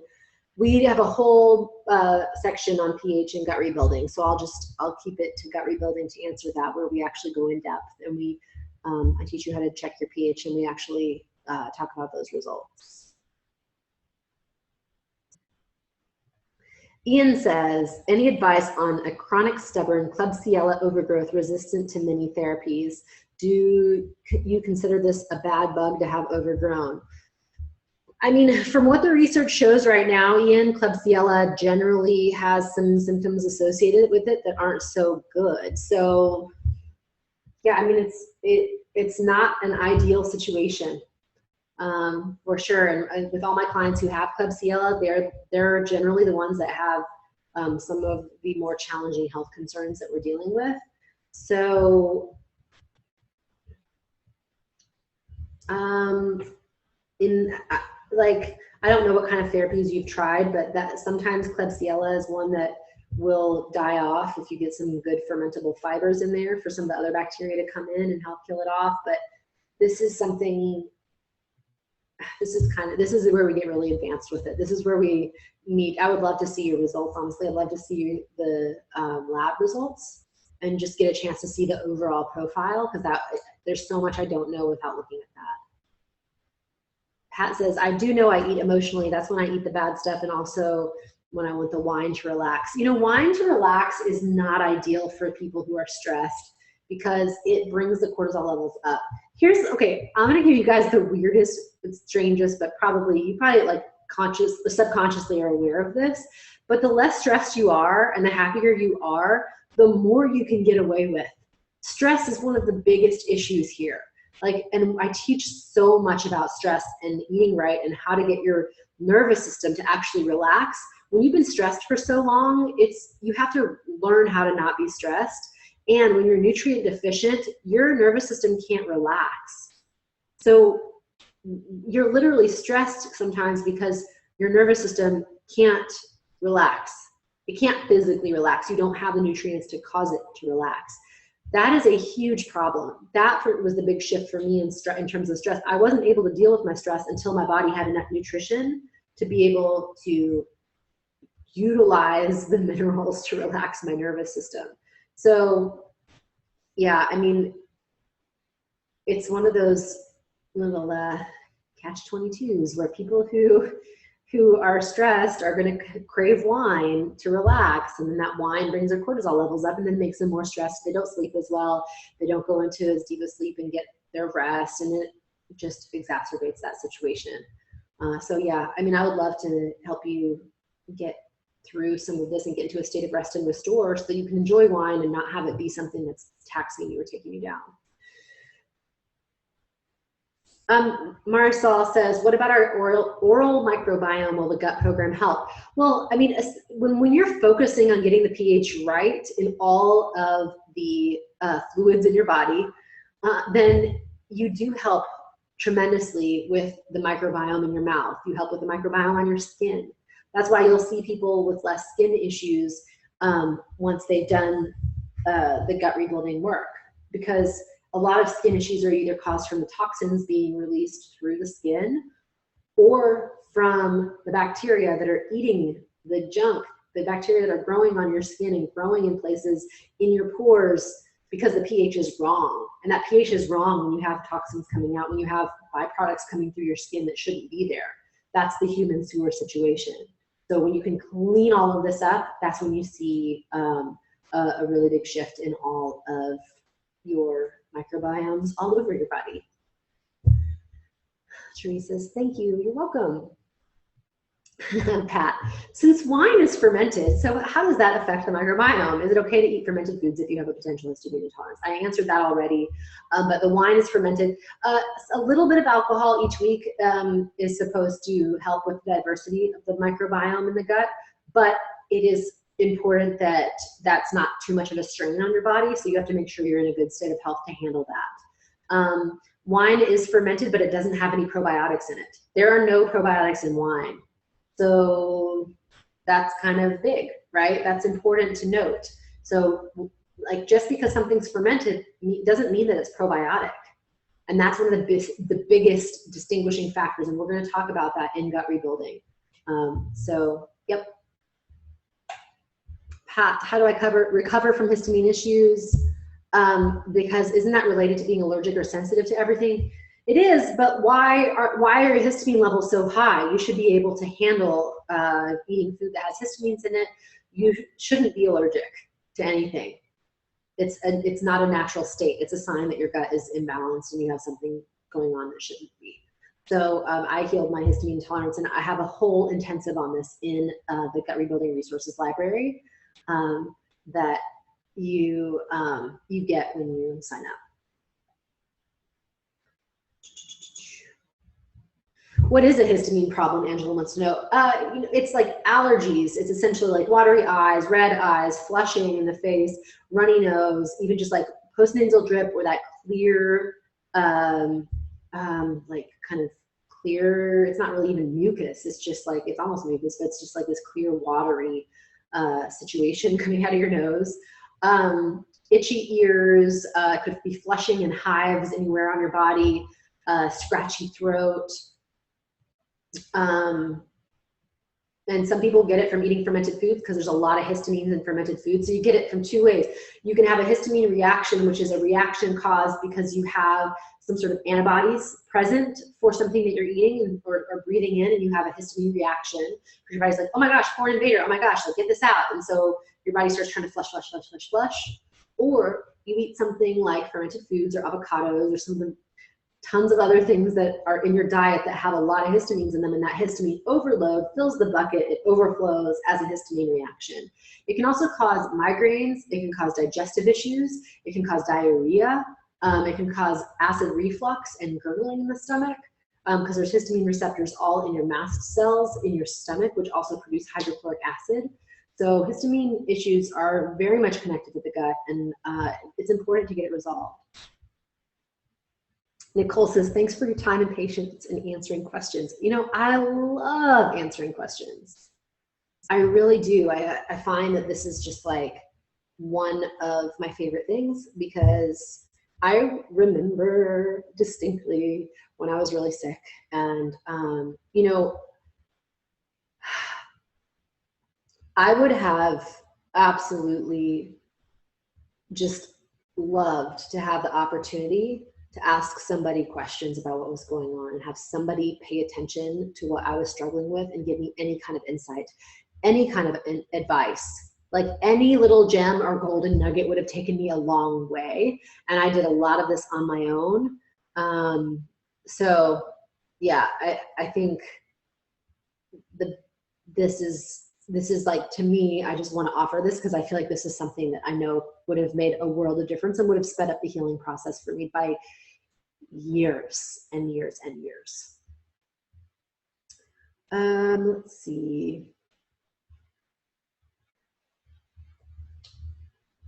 So Lindsay says, I have microscopic colitis. The collagenous, is this program appropriate? Have you had many successes with people and IBD? In general, this is a good program to start, but I will say, depending on your issues and depending on how severe they are, I consider gut rebuilding to be a very foundational program. It's something that I think everyone should learn as like the foundation for like rebuilding your gut, and something that you start to incorporate more and more and more in your lifestyle. The more that you learn, the more you figure it out. And it takes some time to like really get adept at it. And I have worked with people with inflammatory bowel disease, and it's tricky. Some people do really well, and some people have a hard time just figuring out how to get rid of the inflammatory bowel disease no matter what they try. So in that case, I mean, I think it's good to do the gut rebuilding, but I think that it would be worth it for you to go through and read the page a little bit more. Make sure you go through and read gutrebuilding.com/VIP. Go check it out. And if you still have questions, email support@summerbach.com.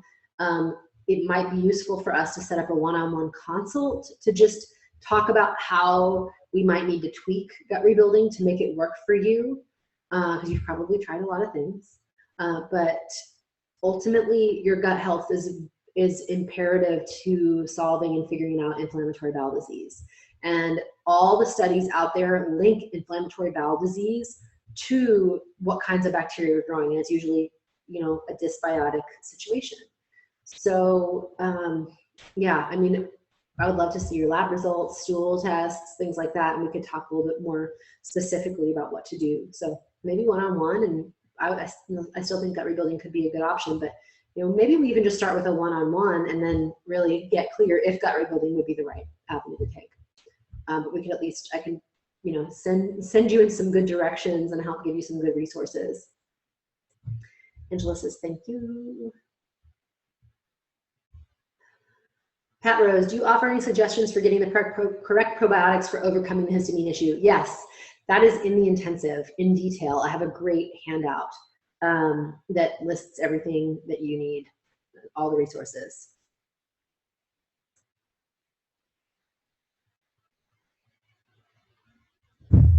Let's see.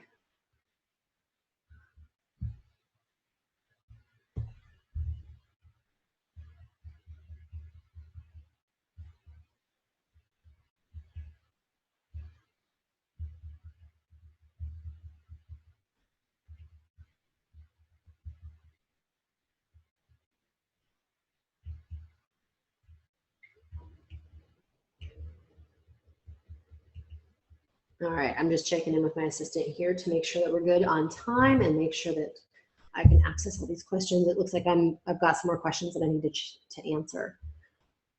How do we access the VIP library? Well, you access the VIP library by purchasing Gut Rebuilding, and then we give you access to it. That's from Anita. Therese, is there any crossover between your gut program and the fermentation and certification program? They go really well together. Oftentimes people will do gut rebuilding and then go do the fermentation and certification program. I've had some people go the other way, but most people do gut rebuilding first. It's a nice build. Like, you do gut rebuilding and you learn how to do this on yourself, and then you get really interested in learning way more about the science behind fermentation. And that's when you take the fermentation and certification program. And in that program, I go into more depth about gut ecology, but more from a practitioner level and an advanced level. It's actually really, it's a really fun path to take. Ian says, thank you. Jan says, will this course help with acid reflux as well? It helped for me. It helps for a lot of people I've worked with. So we've had really good results for helping people with acid reflux, yes. Sherry says, will gut rebuilding help to get your colon working again if your colon is used to laxatives? Yes, I actually really help, you know, that's a really important thing to me, is to get people off of laxatives, because they're just not good for, they're not good for your cardiovascular system, not good for your body, and you lose tone in your colon. You actually, it's like muscle tone. You lose muscle tone when you use laxatives, and over time you want to get that muscle tone back, especially before you age too much, because at a certain point in time it gets harder and harder to get that kind of tone. So yes, we can do that. I would help you with various herbal recommendations and food recommendations and probiotic recommendations and fermented foods recommendations. So we would get everything in working order, and you know what we would do is probably slowly decrease the amount that you're using. We'd probably wean you off of it. That's a recommended way to do it. Teresa says, can chemical sensitivities like to fragrance be caused by gut issues? They were for me. They can be caused by like mold toxicity or chemical exposure, but both of those things usually lead to gut issues. So when you deal with the gut and you clean it all up, you usually end up cleaning up the chemical sensitivities as well. I had an allergy basically, or you know, sensitivity to fragrance. I couldn't be in a car with somebody. I couldn't walk behind them on the street. So if you are struggling with that, what happens is you really focus on getting your gut cleaned up so that then all these toxins aren't being circulated through your liver.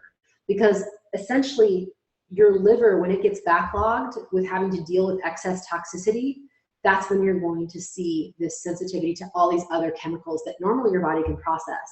But when it's overwhelmed and inundated and you're basically in that what we call human sewer situation, then we see some of these other issues pop up, like multiple chemical sensitivity. And multiple chemical sensitivity is a tricky one. There are people out there who've been living with this their whole lives that have no idea what to do or how to get rid of it. And I feel really lucky that I just decided, like that, what you guys, I really want you to understand is that when I was really sick, I decided that I was not going to be sick anymore. And I made a clear decision. And I was so fed up. I was so uncomfortable. I mean, I was swollen and eyes watering and nose dripping and itching and just miserable. And I was like, you know what? I was born here. This is my world. I shouldn't be allergic to it. And I was like, I'm going to cure myself of my allergies. Like I want to be healthy. I want to be vibrant. I don't want to be dealing with any of this. And I am. I mean, I feel awesome. I have so much focus. I'm able to get all the stuff I want to get done every day. I work. I love my job. I love my life. I get to go exercise and not worry about like being sore and run down and exhausted. Like, I don't know. I feel like part of it, I feel fortunate, but part of it is not just like luck. I worked my butt off to get here, and I had started that all with the decision that I was going to heal my body, and I started that all with just like a complete exasperation for feeling like crap, and that I just needed to be done with that, and I needed to move forward and move on and have an amazing life. So honestly, I'm going to bring up the like kind of psychological component here, but it's a self-worth issue sometimes. Like sometimes you really have to just value yourself, prioritize yourself, put yourself first, and realize that you feeling awesome is only up to you, right? And that's the key. That's a key moment. Dennis says, I've tried to sign up, but the login page rejects as not found. Dennis, it looks like you signed up. I see you in here, so I think you figured it out. I'm going to read a couple questions here from my iPhone.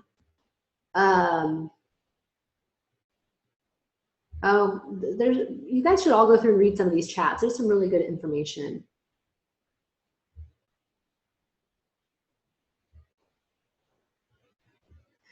To work with me individually, you guys need to go to, here, I'm going to type it in the chat box. It's at summerbach.com/work with me new. But that's all hyphens in between the work with me new. So let me just work with me new. Boom. That's how you work with me individually. All right, I'm going to answer some more questions because I actually got a bunch of questions. I think we have like, wow. We have quite a lot of stuff going on here. The people sent in a lot of questions for us. Looks like we have quite a bit.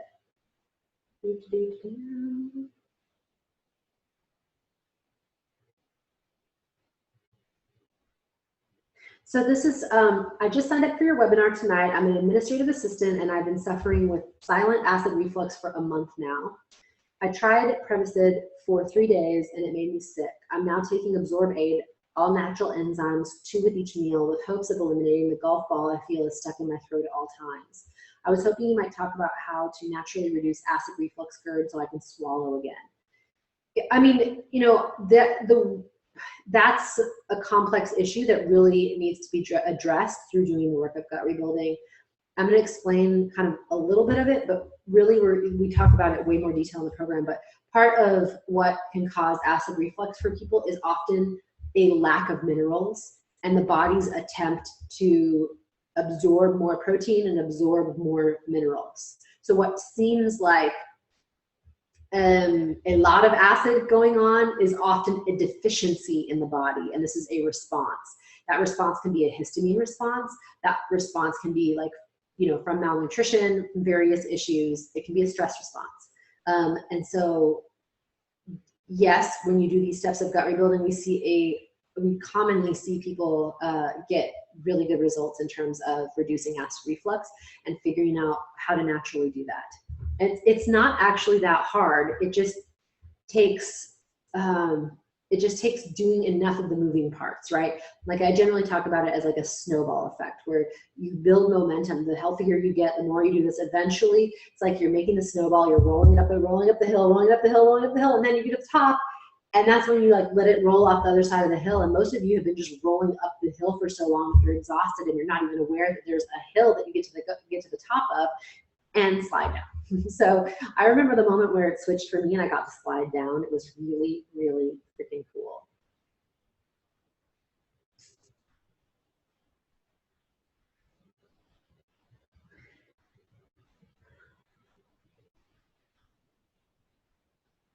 Thanks for the invite. I enjoy your webinars. They are so full of no-nonsense, scientific-backed information that I feel confident to apply what you teach. I was first introduced to you by Dr. Mercola.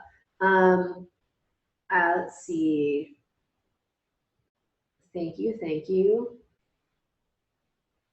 Oh, these are nice. Okay, I'm gonna read it. answer a few more questions. Are itchy palms a sign of histamine response? Nancy says. Sometimes, yeah, I've seen that be a very common histamine response, actually. Larissa says, this is great. You're so awesome to be spending so much time answering our questions. I hope the Q&A can be part of the replay.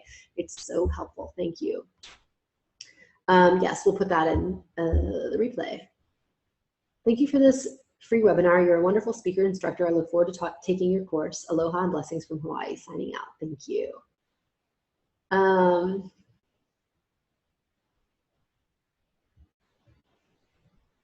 KW says, I have 2 questions. Would this program help with laryngopharyngeal reflux? Wow, I really love saying that word.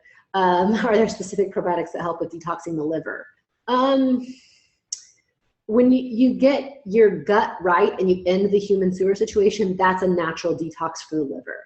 When you stop having organisms grow in your body that are producing toxins inside your body, that will naturally detox your liver. So getting your gut flora right is a liver detox. In terms of the reflux that you're dealing with, in general, we have really good results with reflux. It's, you know, some of the more common digestive issues, constipation, diarrhea, reflux, indigestion, bloating, like gurgling stomach, like a lot of excessive hunger pains. We've seen such great results with those. Anita says, would it be best to go through a total body cleanse first? No, I'm going to say no, it wouldn't, because in general, I do teach people how to cleanse, and it's something I've done for a long time, but I'm more interested in teaching people how to rebuild their gut because it's a lifestyle and it's something that you need to learn so that you can learn how to live your day to day to day. And what we're doing is we're building momentum, then we're building nutrition, and we're helping you to become healthier overall. So you're going to get stronger in the long run by doing the work of gut rebuilding versus doing a cleanse, which makes you deficient and takes a lot out. It's exhausting. And if people are already deficient, it sometimes can be really challenging. So my preference for most people these days, especially with how much stress there is in the world and, you know, all the various factors, is gut rebuilding is going to be a better way to cleanse your body because it's gentle. I don't really call it a cleanse, but it has a cleansing effect by getting the bad bacteria out of your system and getting the good bacteria in and really helping to build you up. And I created this too as a response because so many people were like, oh, I want to cleanse, I want to cleanse. And I'm like, great, but you can't. Like, you're not able to cleanse. You don't even have enough nutrition in your body to cleanse. Jan says, thanks so much. You provide such great information. I think I'm asking too many questions. Pat says, thank you for answering so many. I appreciate your time and efforts. Pat says, what company do you like best for doing stool testing?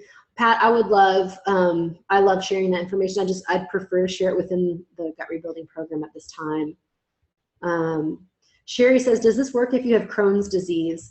Crohn's disease is a lot trickier. It's more of an autoimmune disorder, and we've had some good luck with it, but it's one of the trickier ones where it depends on how advanced your Crohn's is.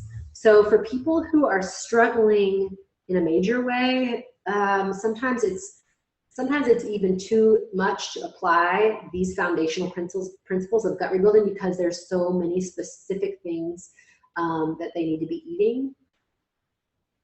Honestly, think that like with Crohn, it may like go through and read the page at gutrebuilding.com/VIP and see what it says there, and just read all the details and see if this feels like it could fit for you, because we can tweak things in the gut rebuilding live Q&A calls. But also, I would love to have you consider doing a private session with me, and we can chat about where you're at and decide if gut rebuilding is right for you or not. That might be a better option.